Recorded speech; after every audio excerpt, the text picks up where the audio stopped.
جب water get scandal خطرناک مرحلے میں تھا تو رچرڈ نکسن اسرائیل کے دورے پہ تھے۔ میزبان وزیر اعظم گولڈا مائر نے فقرہ دیا، صدر محترم تو یہاں ہیں مگر ان کا دماغ کہیں اور ہے۔ واشنگٹن سے ایئر فورس ون کی پرواز سے قبل یہ سنگل کالم خبر آئی کہ ٹرمپ انتظامیہ نے اوباما دور کے ایران جوہری امن سمجھوتے کو یکسر سرد خانے میں ڈالنے کی بجائے اس کے بارے میں حتمی فیصلے کی میعاد میں غیر معینہ مدت کی توسیع کر دی ہے۔ جب ایئر فورس ون واشنگٹن اور ریاض کے درمیان آدھا راستہ طے کر چکا تو یہ خبر آئی کہ ٹرمپ کے ہاتھوں برطرف ہونے والے ایف بی آئی کے ڈائریکٹر جیمز کومی روس کی انتخابی مداخلت کی بابت کانگریس کی تحقیقات میں گواہی دینے کے لیے آمادہ ہیں۔ جب ایئر فورس ون ریاض ایئرپورٹ پہ اترا تو یہ خبر آئی کہ صدر ٹرمپ اس وقت محض 38% امریکیوں میں مقبول ہیں، اور جب ٹرمپ اور شاہ سلمان الیمامہ پیلس میں $380 بلین کے سمجھوتوں پہ دستخط کر رہے تھے تو ایرانی صدر حسن روحانی سرکاری ٹی وی پر اپنے ووٹروں کا شکریہ ادا کر رہے تھے جنہوں نے ایران کا دنیا سے تعلق جوڑنے والی اعتدال پسند پالیسیوں کے حق میں ووٹ دے کے سخت گیری کو مسترد کر دیا۔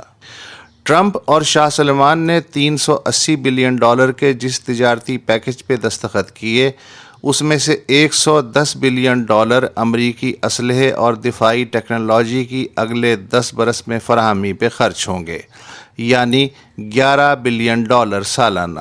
اس سے زیادہ کا امریکی اسلحہ تو اوباما نے 8 برس میں بیچ دیا تھا، یعنی $115 بلین کا۔ پہلے اتنا اسلحہ اسرائیل کے نام پہ خریدا جاتا تھا، اب ایران کے نام پہ بیچا جا رہا ہے۔ جنگ نہ اسرائیل سے ہوئی نہ ایران سے ہوگی۔ ویسے بھی یمنیوں کو مارنے کے لیے اتنے اسلحے کی ضرورت ہی نہیں، اور ارد گرد کے ممالک کی مسلح ملیشیائیں F-35 طیارے، جنگی فریگیٹس اور میزائل شکن نظام استعمال ہی نہیں کرتیں۔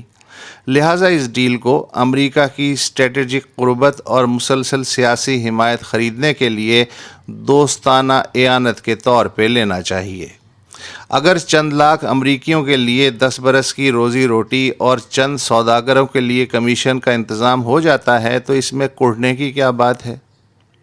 رہا عالم اسلام اور امریکہ کی دوستی پہ صدارتی لیکچر، تو اس رسم کی بنیاد صدر اوباما نے قاہرہ کی امریکن یونیورسٹی کے طلباء سے 2009 میں خطاب کے ذریعے ڈالی تھی۔ بس اتنا ہوگا کہ مورخ کے بقول ٹرمپ نے بھی ریاض میں ایسا ہی ایمان افروز لیکچر سعودی امریکن مسلم ورلڈ اکیڈمی کے 52-55 طلباء کی بھری کلاس کو دیا۔ کچھ نے سنجیدگی سے نوٹس لیے، کچھ نے منہ پہ ہاتھ رکھ کے اباسیاں۔ آخر میں پرزور تالیاں سب نے بجائیں اور دہشت گردی مرد آباد کے نعرے لگاتے ہوئے منتشر ہو گئے۔ وزیر اعظم میاں نواز شریف کو بھی بیجنگ سے اسلام آباد پہنچتے ہی ریاض جانا پڑ گیا۔ قیاس ہے کہ راستے بھر گنگناتے رہے، اج ہونا دیدار ماہیدہ، اج ہونا دیدار۔ اس موقع پہ خادمین کے حاسدین بھی اپنی حرکتوں سے باز نہیں آ رہے۔ وہ جان بوجھ کے بے حجاب امریکی خاتون اول میلانیا ٹرمپ سے شاہ سلمان کے مصافحے کی تصاویر سوشل میڈیا پہ شیئر کر رہے ہیں اور یہ آنکڑے بھی لگا رہے ہیں کہ شاید اب سعودی خواتین کو بھی محرم کے بغیر اگر گھر سے باہر جانے کی اجازت نہ بھی ملی تو ڈرائیونگ کی اجازت ضرور مل جائے گی۔